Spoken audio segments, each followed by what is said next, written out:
internacional que plantea Manuel, mi querida Lina, me permite abrir el margen a esta pregunta. Xóchitl Gálvez ha jugado a lo largo de esta especie de precampaña con diferentes personalidades. Ha jugado a ser progresista, ha jugado a ser de derecha, ha jugado a ser conservadora, neoliberal, liberal. Ha tocado prácticamente todas las banderas ideológicas en la búsqueda de una personalidad propia.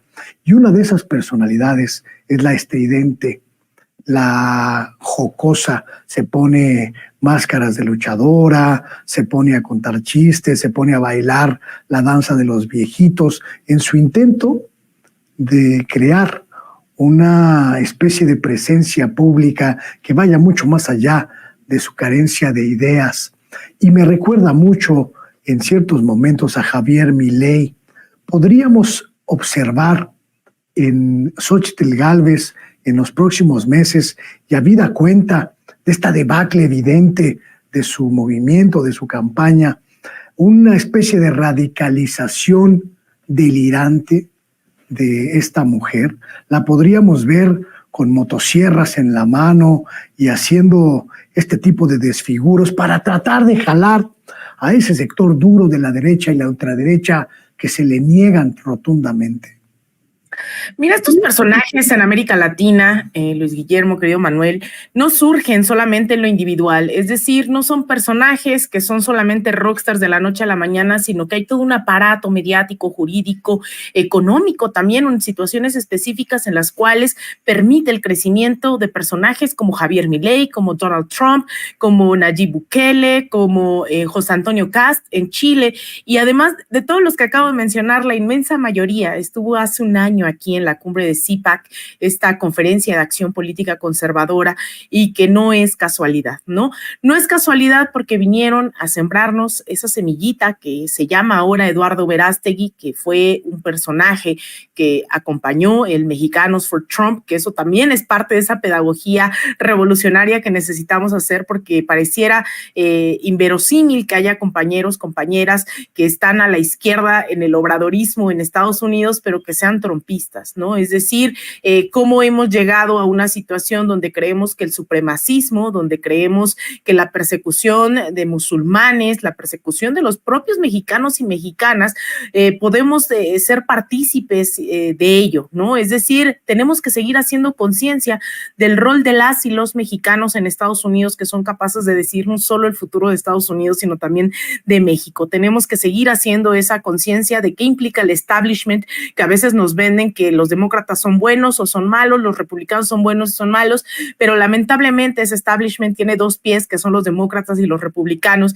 Hay un montón de movimientos que a veces ni siquiera salen en los medios de comunicación, que son sumamente antiimperialistas, anticapitalistas, que están en el corazón del imperio. No por nada, grupos, organizaciones como el PSL, el Partido por el Socialismo y la Liberación, es un proyecto que está en solidaridad con Palestina, en contra de las sanciones en Cuba, en Venezuela, y cada año yo los he visto crecer desde que estaba yo ahí en Washington como corresponsal. El capítulo en Washington eran unos 10, 20, y hace unas semanas movilizaron a 300,000 personas en contra de la guerra en Palestina. Entonces, este tipo de cuestiones es también por falta de información, falta de formación, de organización, de movilización, que permita ese diálogo constante entre varios sectores, no solamente entre mexicanos y mexicanas, sino cómo internacionalizar justamente esas luchas. Entonces, Donald Trump, a pesar de que ya existía en los medios de comunicación estadounidenses, que hacía exactamente esto que hace Xóchitl Gálvez,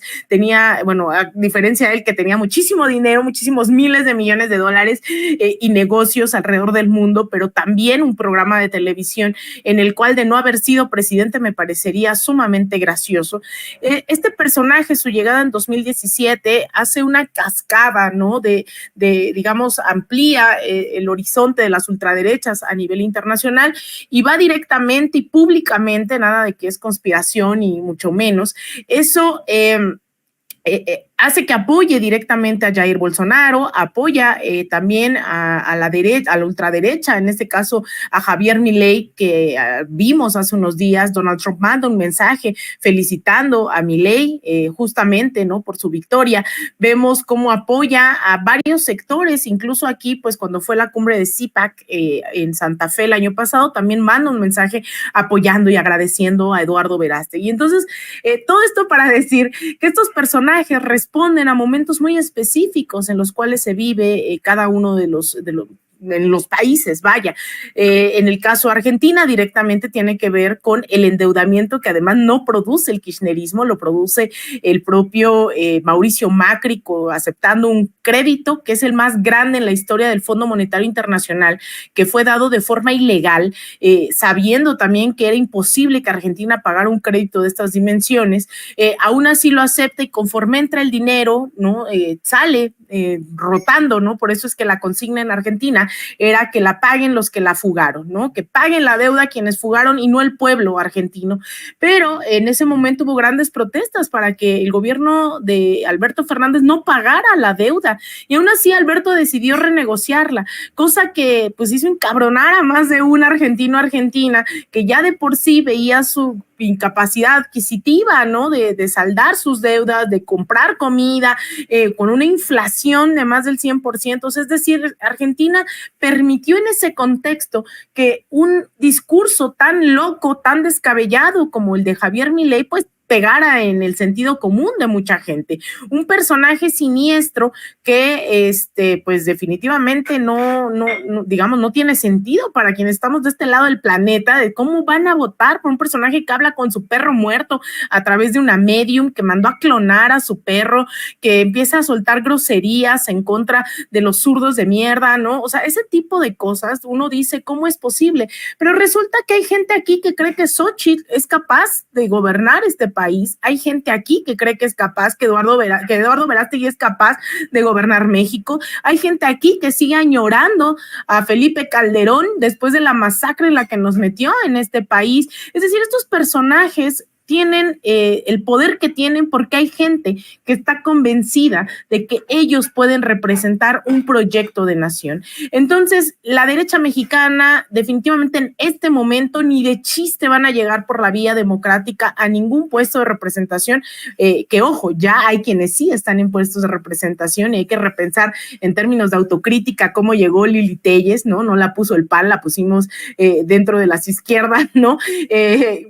¿Quién es Gabriel Cuadri? También es un personaje que ya ocupa un escaño. ¿Quién es América Rangel, diputada de la Ciudad de México, que es completamente una fascista, que ya ocupa un escaño? Es decir, ya se han colado personajes así, y es esa gente que vota por ellos la que hay que seguir tratando de informarla, tratar de disputar ese sentido común, porque entonces en un momento de crisis, así sea mínima, florecen estos personajes. Entonces, aprovecho para hacer el comercial. Justo a las 2 de la tarde tenemos un programa con Azul Alzaga en nuestro canal en De Raíz Media, que es una colaboración con Canal Red, que es el programa, el espacio que creó Pablo Iglesias para hablar justamente de la derecha mexicana reflejándose en Milei, ahí en De Raíz-Media. Ojalá cuando acabe esta transmisión puedan ir ahí a De Raíz Media a revisar también este programa que ya en breve también se va a transmitir. Aquí